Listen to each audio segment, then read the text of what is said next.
Hi friends, Surjit సర్కార్ దర్శకత్వంలో అభిషేక్ బచ్చన్ ప్రధాన పాత్ర పోషించిన I want to talk cinema ఈ మధ్య రిలీజ్ అయింది. ఈ సినిమా అర్జున్ అనే వ్యక్తి కథ. చాలా కష్టాలతో కూడుకున్న కథ. దీన్ని తెర మీద దర్శకుడు చాలా గొప్పగా ఆవిష్కరించాడని చెప్పొచ్చు. కథ విషయానికి వస్తే, అమెరికాలో ఉంటున్న అర్జున్ మార్కెటింగ్ అంటే ప్రాణం పెట్టేస్తాడు. అతను పనిచేస్తున్న కంపెనీలో మార్కెటింగ్ హెడ్గా పనిచేస్తూ ఉంటాడు. అలాంటి వ్యక్తి చిన్నదాన్ని కూడా సహించడు. చిన్న తప్పు చేసినందుకు ఆఫీసులో పనిచేసిన వాళ్ళని ఉద్యోగంలోంచి తీసేస్తూ ఉంటాడు. అలాంటి వ్యక్తికి గొంతుకు సంబంధించిన క్యాన్సర్ అని తెలుస్తుంది. అతనికి చిన్న పాప కూడా ఉంటుంది.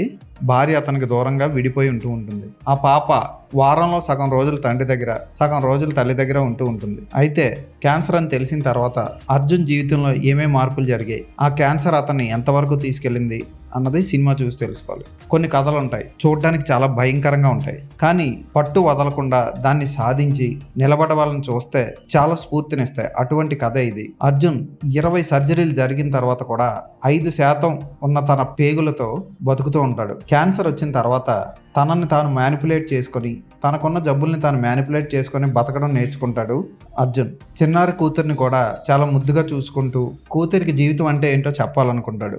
డాక్టర్లు, స్నేహితులు వీళ్ళందరి సాయంతో అతను నిలబడతాడు. కూతురికి తోడుగా ఉంటాడు. కూతురు రేయ ఎదిగిన తర్వాత తండ్రిగా తన బాధ్యత తెలుసుకుంటాడు. బతుకు విలువ తెలుసుకుంటాడు. రన్నింగ్ రేస్లో పాల్గొనాలనుకుంటాడు. గోల్ఫ్ ఆడాలనుకుంటాడు. ఇవన్నీ చేస్తాడు. ఇవన్నీ చేయగలగడానికి కారణం అతనిలో తను బతుకుతాడన్న నమ్మకమే. చాలా జాలి కలిగిస్తుంది అభిషేక్ బచ్చన్ క్యారెక్టర్ చూస్తే. క్యారెక్టర్ ఎన్నో సర్జరీలు చేసుకొని కూతురికి ఏదో చెప్పాలనుకుంటూ ఉంటుంది. అలాగే కూతురు చిన్నప్పుడు తనకి ఏం కావాలో తండ్రికి తెలుసో లేదా అని టెస్ట్ పెడుతుంది. ఆ టెస్ట్లో అతను ఫెయిల్ అవుతాడు. ఆ తర్వాత ఆమె రాసుకున్న పేజీ చూపిస్తుంది. ఆ పేజీలో 8వ వరుసలో తండ్రి ఉంటాడు. 8వ వరుస నుండి ఇంకా వెనక్కి వెళ్లకుండా ఉండడం కోసం అర్జున్ ఏం చేశాడు అన్నది కూడా చాలా హృదయంగా చూపిస్తాడు దర్శకుడు. అందరినీ మోసం చేస్తూ మ్యానిపులేట్ చేస్తూ ఉంటాడు. మీ నాన్న అతనికి ఏ జబ్బు లేదు అని తల్లి చెప్పిన తర్వాత కూతురు తండ్రిని నిరూపించుకోమని అడుగుతుంది. ఆ తర్వాత సీన్ చాలా హృదయ విదారకంగా ఉంటుంది. అలాగే జెనెట్ కార్టర్ పోషించిన నర్స్ పాత్ర కూడా ఆకట్టుకుంటుంది. ఆత్మహత్య చేసుకోవాలనుకున్న అర్జున్ని కాపాడుతుంది. అతనిలో ఏదేమైనా బతకడానికి పోరాటం చేయాలని నేర్పుతుంది. ఆ పాత్ర కూడా చాలా ఆకట్టుకుంటుంది. ఇక నటీనటుల విషయానికి వస్తే అభిషేక్ బచ్చన్ ఈ పాత్రలో జీవించాడని చెప్పొచ్చు. అతనికి చేసిన మేకప్ కానీ, కనుబొమ్మలు తీసి గుండుతో అతను చేసిన యాక్టింగ్ కానీ వావ్ అనిపిస్తుంది. చిన్నారి కూతురికి తండ్రిగా ఒకలాగా, ఎదిగిన కూతురికి తండ్రిలా ఇంకొకలాగా అద్భుతంగా నటించాడు ఆ పాత్రలో. లూడో తర్వాత తన నటనతో అందరినీ ఆకట్టుకుంటాడు ఈ సినిమాతో. దస్వి లాంటి మంచి సినిమా చేసినా సరే అది సరైన ప్రచారం లేక మరుగున పడిపోయింది. అభిషేక్ బచ్చన్లోని గొప్ప నటుణ్ణి మణిరత్నం, గురుకాంత్, అనురాగ్ బసు లూడో ఎలా ఆవిష్కరించిందో సూర్జిత్ సర్కార్ ఈ సినిమా ద్వారా ఆవిష్కరించాడు. ఇక కూతురు పాత్ర రియా పాత్రలో అహిల్యా బమ్రు చాలా బాగా చేసింది. ఎదిగిన పాత్ర ఇది. అలాగే జెనెట్ కార్టర్ కూడా నర్స్ పాత్రలో చాలా బాగా చేసింది. క్యాన్సర్ని ట్రీట్ చేసే డాక్టర్ పాత్ర కూడా ఆకట్టుకుంటుంది. క్లైమాక్స్లో నిజమైన అర్జున్ వచ్చి తన జీవితాన్ని 2-3 ముక్కల్లో చెప్తాడు. అవి ఆకట్టుకుంటాయి.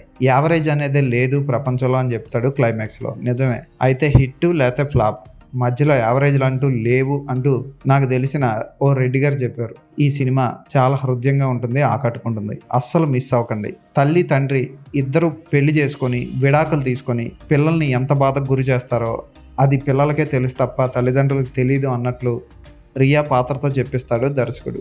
ఈ సినిమాకి అద్భుతమైన బ్యాక్గ్రౌండ్ స్కోర్ ఉంటుంది. ఎదురుగా జరుగుతున్న భయంకరమైన సంఘటనలు చూసి తట్టుకోవడానికి ఆ బ్యాక్గ్రౌండ్ స్కోర్ వెన్నుదన్నుగా నిలుస్తుంది.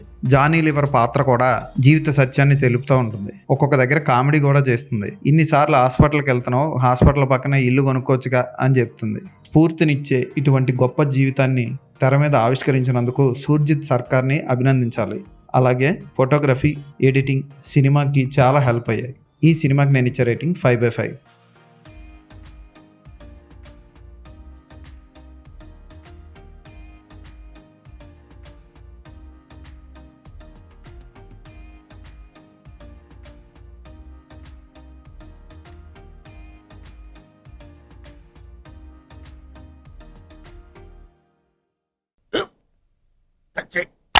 మన స్కూల్ బెంచ్ లాగా ఎంత గట్టిగా ఉందోరా.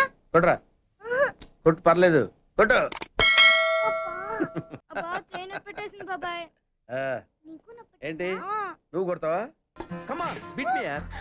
వద్దు బాబాయ్. వాణ్ణి నేను కొట్టడం లేదమ్మా, వాణ్ణే నన్ను కొట్టమంటున్నాను. నువ్వేం కంగారు పడక్కర్లేదు. అడుగుతావేంటి